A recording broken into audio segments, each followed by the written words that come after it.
Hello, my name is Diego Lizarazo, and this is the fourth video in this tutorial for my first game with Construct 2. In the first three, we explored how to add some elements, some basic behaviors, and we started to add some events to make our following game more interesting. In this one, we're going to check how to do a game over and continue building on our game. In our previous videos, we added these elements. We had the player, the platforms, and we added our first event that was to create 3 platforms every second. So that was good, but right now we still don't have something that tells us about a game over. That's something quite normal.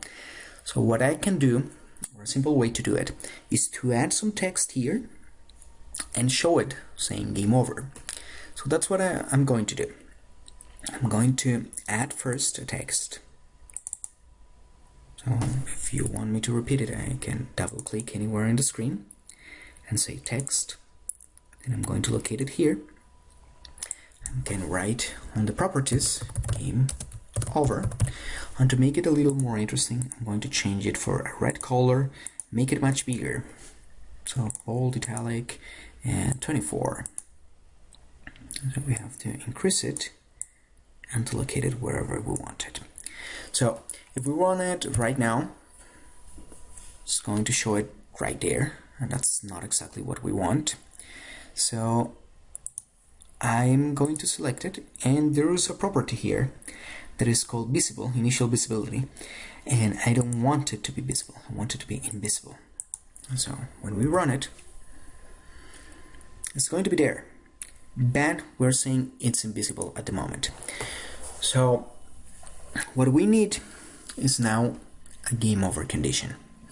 So to show this text and to do a couple more things that I'm going to show you, there's an easy trick, and it's like the condition for our game to end is when this ball gets dragged out of the screen from the top or even from the bottom. When you try to jump to the void, you are supposed to lose, and when you are not able to avoid the platforms to drag you upwards, you should lose.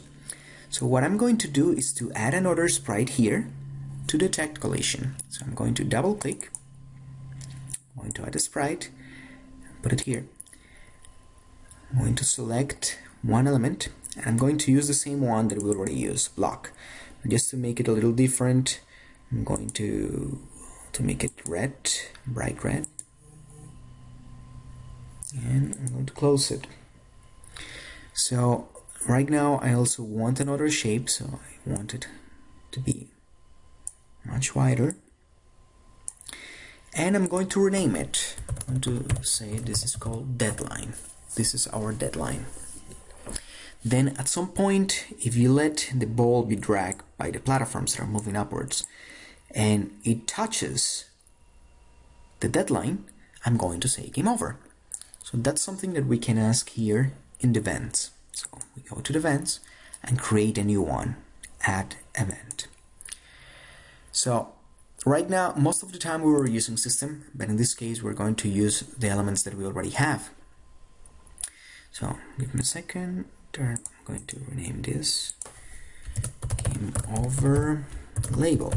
So we already know what this is. And I'm going to say, that is the one that I just renamed here. I'm going to say, hey, when the player has a collision with another object, and it's a collision with the deadline, done. So we're asking here, when there's a collision between the player and the deadline, do this action. The first thing that I want to do is to show the game over. So we put it here, and we can say set visible. We can have it here. If you don't find it easily, just find it, visible. So visible, and I want it visible in this case, so set visible, done. Okay, perfect. So let's try this. The game over label, well, I'm going to try it again. Well, it's kind of fast, so I'm going to move our little ball over here. So at first the game over label is not there, but then if I let it go, it shows. Let's retry it. And that also happens if I fall. Because of the wrap that we added, it's going to fall, go all the way up and touch the deadline that we added. So it works perfectly. But we have another problem here, and is that the entire game continues moving. So we're saying game over, but we're still playing. So what I'm going to do is to add another action to the event that we already had. So not only I'm going to set the game over label to visible, but I'm going to pause the game. So what I'm going to do is, well, add an action. I'm going to pick system, and we're going to ask about time scale. So the time scale, basically, well, there's the description, change the rate time passes in the game. So we can select this, and here we already have an example, and you can see that 0 means a pause. So if you want to speed up or slow down your game, you just have to change this one. In this case, I want to set it to 0, and let's try it now. We play, we're okay, and then we stopped. So this is kind of cool. This is what we needed. But we still would like to maybe restart the game. So I'm going to do that really quick. And I'm going to add another element like we did before. And it's going to be this one, touch. We could do it with some of the others, but this is kind of simple, so I'm going to use it.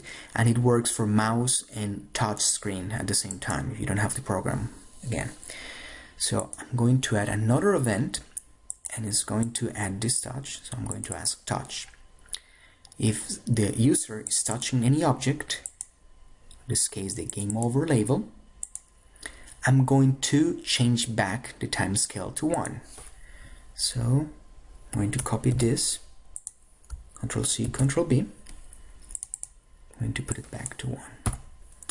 But this is just going to unpause the game. I also would like it to restart completely. So I'm going to add another action with the system, and this one is called restart layout. So let's try this. We have our game that moves. That's perfect. Game over. So everything pauses, and now if I go and touch the game over, it restarts unpaused. Again. Boop. Game over. At this point we have a more interesting game. It's beginning to take shape. But in the next video I'm going to add some score and some final details that I would like to talk with you. So please stay tuned and comment below. It would be great to know what you think about this video. Thank you.